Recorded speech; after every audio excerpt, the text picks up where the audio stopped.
সন্ত্রাসের আগুনে আরেকটা জীবনকে আনতে চাইনি বলে আমরা সন্তান আনিনি।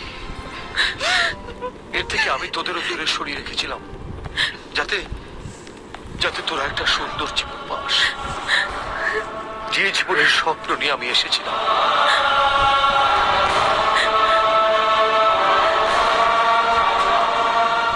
আমি সন্ত্রাস বন্ধ করতে চাই। আমি চাই এই গ্রামের প্রত্যেকটা মানুষ নির্ভয় রাস্তায় বেরোক। আমি জানি না এই লড়াই আমি জিতবো না হারবো, কিন্তু গ্রামের মানুষগুলো যখন আমার মুখের দিকে তাকিয়ে মজার রাস্তা খুঁজে, তখন নিজেকে মানুষ বলে মনে হয়। অনেক হয়েছে, আর না। সূর্যনারায়ণের এত সাহস, বাইরের লোককে দিয়ে তোকে মেরেছে। কপাল ভালো ছিল তাই আজও বেঁচে গেছে, কিন্তু এইভাবে চলতে থাকলে একদিন ওদের হাতে আমাদের মরতে হবে। আমার গায়ের রক্ত এখনো ঠান্ডা হয়নি। এরপর না হয় ওরা বাঁচবে, না হয় আমরা।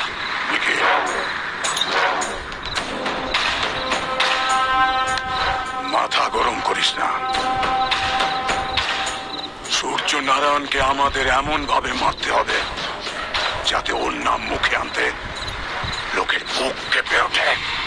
আরে বাবা, বললাম তো ঠিক সময় পৌঁছে যাবো। তুই তো এমন করছিস যেন পৃথিবীতে তোরই প্রথম বিয়ে হচ্ছে। এই শোন, এখন রাগ, পরে কথা বলছি। হ্যাঁ, কার বিয়ের কথা হচ্ছে? তোমার? না না, আমার বোনের। সামনেই ওর আশীর্বাদ। আর তোমার?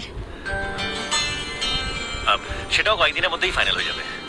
তাই নাকি? বাহ। তা যাকে বিয়ে করবে তাকে দেখেছো? সবসময় দেখি না, মানে স্বপ্নে দেখি। ও, তা শুনি তোমার সেই স্বপ্নে দেখা মেয়েটিকে কেমন দেখতে? দেখি আমার চেনা জানার মধ্যে তেমন কোনো মেয়ে চোখে পড়ে কিনা। এমন দেখতে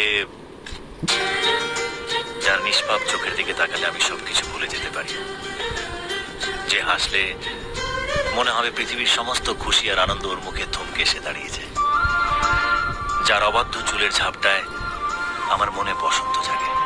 বাবা বৌদি, ওরকম মেয়ে খুঁজে বের করতে করতে তোমার সারাটা জীবন যাবে, আর ও বেচারা তোমার ভরসায় বুড়ো হয়ে যাবে। তোমার সত্যি সত্যি মেয়ে চাই নাকি? আচ্ছা, তো মেয়ে চাই না তো কেউ ছেলেকে বিয়ে করবে নাকি? কি জানি বাবা, ওর ভাবগতিক আমার ঠিক সুবিধে ঠেকছে না। আসার পর থেকে যা সব দেখছি। কি এমন দেখলো রে বাবা?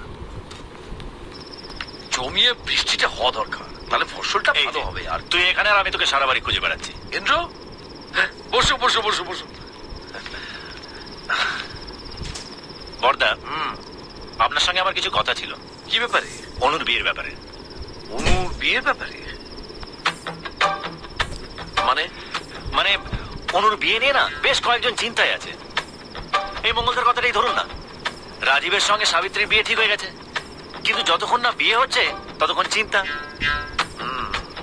আবার রাজীবের চিন্তা হলো যতক্ষণ না অনুর বিয়ে হচ্ছে ততক্ষণ ও বিয়ে করতে পারছে না, আর ওর কষ্ট দেখে আমার চিন্তা। তাই যতক্ষণ না অনুর বিয়ে ঠিক হচ্ছে ততক্ষণ সবার মাথা থেকে চিন্তা যাবে না। তাই আপনি একটা ভালো ছেলে দেখে অনুর বিয়ে দিয়ে দিন, দেখবেন সবাই ভালো থাকবে। কথাটা তো খুব খারাপ বলনি। কিরে শুনলি? বলছি প্রথম থেকে আরেকবার বলো দেখি, সব কিরকম যেন ভুলিয়ে যাচ্ছি। হ্যাঁ, আমি বলছিলাম যে না না দাদা, দাদা আপনি কিন্তু অনুর বিয়েটা নিয়ে সিরিয়াসলি ভাববেন কিন্তু দাদা, প্লিজ। মোদ্দা ব্যাপারটা যেটা দাঁড়ালো, অনুর বিয়েটা ঠিক করে ফেলতে হবে, তাহলে সব চিন্তা দূর হয়ে যাবে।